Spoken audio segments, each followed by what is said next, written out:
baseball fans. You're watching On Deck with Tyler Redmond.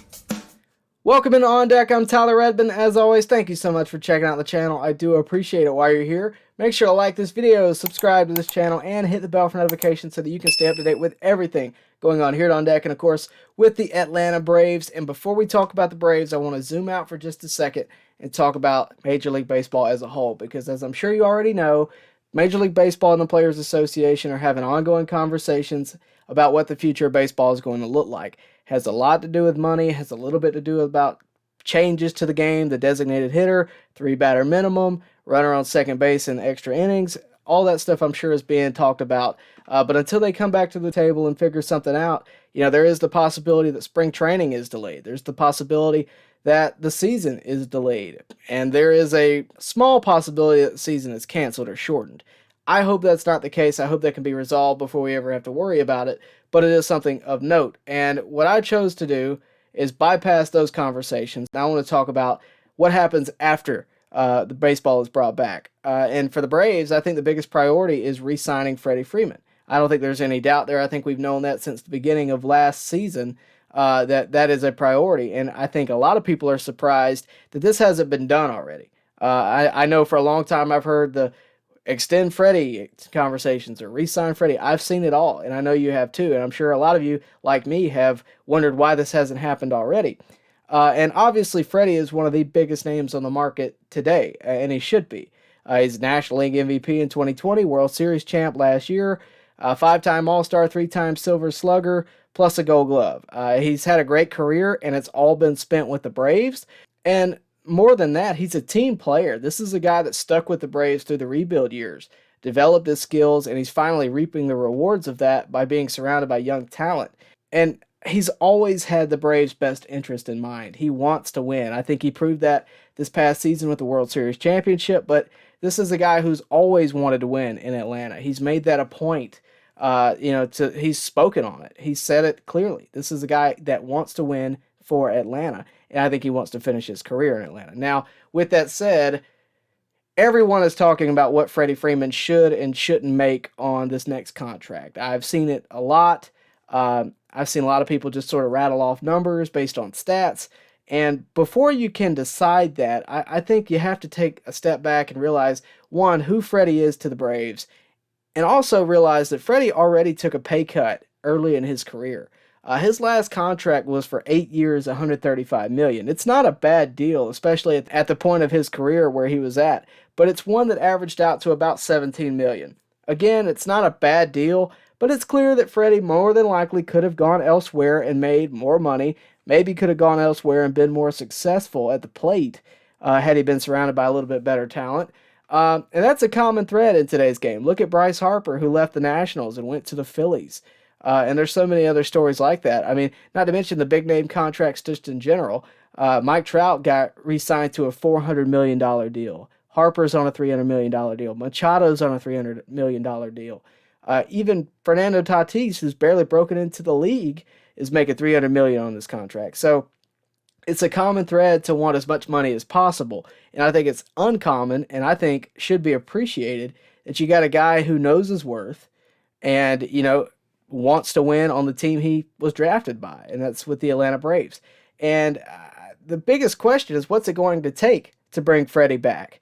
To me, that's a question that is surprisingly easy to answer. Before the lockout, we learned that the Braves offered him a 5-year contract for $135 million, and it was rejected, but I think it's important to realize this contract wasn't a bad contract.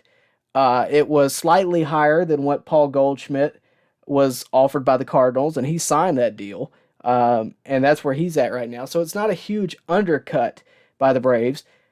But to be honest with you, I don't think money, even though Freddie rejected the money, I don't think it's the biggest variable here. I think it's actually that 6th year. The Braves offered him 5. Freddie responded with 6 years, $200 million. And I know it seems like those two numbers are miles apart, 135 and 200. But when you look at it, it's only about $6 million per year plus an additional year.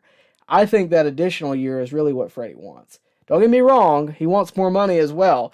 But I really think he wants the time with the Braves because he knows as well as we do that this is more than likely his last chance to cash in what has been a very successful career in baseball. He knows this is his last big check, and I think he deserves what he's asking for here. I don't think this is too much. And granted, I don't like talking about someone else's money and how it should be spent, but compared to what you see across Major League Baseball, this does make sense. This is not a crazy contract. It's probably a little bit out of the comfort zone for Liberty Media. It is probably also a little bit out of the comfort zone for Alex Anthopoulos and his front office, because don't know if you're aware, but the Braves don't do a lot of long-term contracts. Outside of, Ronald Acuna and Ozzie Albies so far, who are homegrown talents, they don't really do this. Those guys were extended, and they were, not undercut necessarily, but they were given deals that, compared to a lot of other players, are a lot smaller. Acuna is making $100 million on this contract, and Tatis is making 3 times that. And you can't tell me that, no offense to Tatis, but you can't tell me that Fernando Tatis Jr. is 3 times the player that Ronald Acuna is. I'm not buying it. So baseball has always been a game, at least in the past 20 years or so, it's been a game that is dominated by big-time contracts. A-Rod comes to mind. Pujols comes to mind. And I think, you do have to take a step back before you just go throwing money at someone. A lot has to be considered. But in this case, particularly, I have a lot of questions about why not. And I'm sure you do too. And I think one of the biggest things that needs to be looked at is the last big-time contract they really dished out was for Marcell Ozuna for 4 years. And so far, he might prove us wrong, these next few years. But so far, Marcell Ozuna in Atlanta has been a failure. And we don't necessarily need to dive in why. You know why. But I don't think there's going to be a conduct issue with the likes of Freddie Freeman. I think what the Braves are more concerned about is, what is he going to be in 2 years? If we pay for 6 years, what's he going to be in 2 or 3?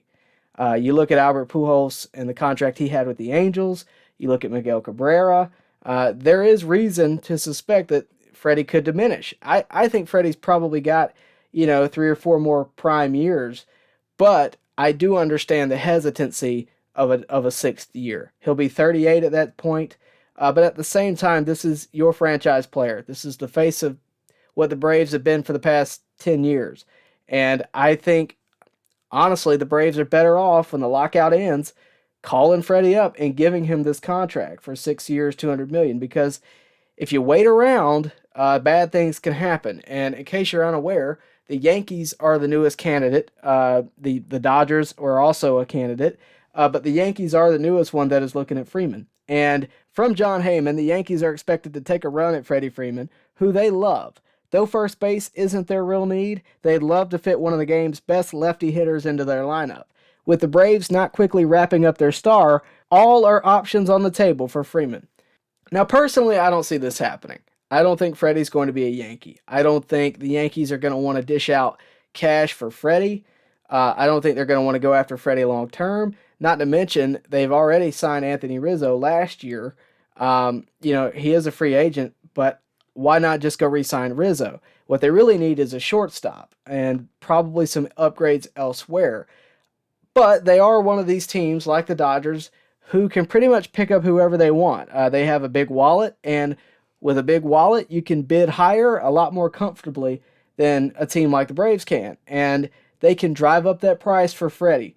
And it could just be that, the Braves end up getting Freeman, but instead of paying $200 million, now you're paying $250 because the Yankees had conversations with Freeman as well. And you don't want to get into a bidding war with a guy with a bigger wallet. You just don't want to. Just keep in mind, Freddie is a great leader, and that's priceless. And, a lot of you guys got nervous when you saw what Brian Snitker had to say about the situation. So let's look at that for a second. Snit said, "Do I want Freddie back? Absolutely. Why wouldn't I? But it may not happen. It's the way business is.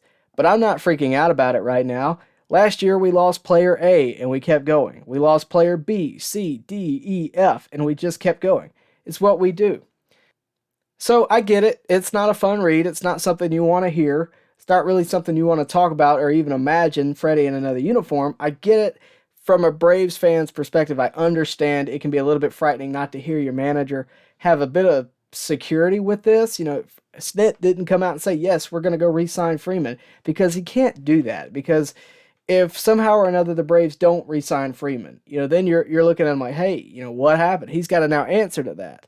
And the truth of the matter is, it's not his responsibility to re-sign Freeman. It's not even in his job description to sign players whatsoever. That is left up to the general manager, Alex Anthopoulos, and his front office.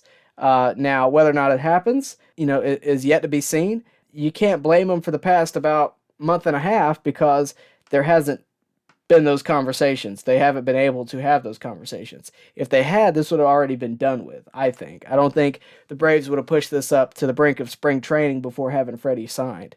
And to be honest with you, Snit's right here. The Braves proved that they can overcome huge losses. As much as you don't like the quote, and I get it, but as much as you don't like the quote, they can overcome huge losses. Look at last season. Acuna, Ozuna, Soroka, plus so many more out, and yet they won the World Series. So all Snit can do is manage the players he's given. He was able to do that successfully last year, and that's what he's saying in this quote. He's not saying, well, you better get used to the idea of not having Freddie. That's not what's being presented here. And if you think that, unfortunately, you're wrong.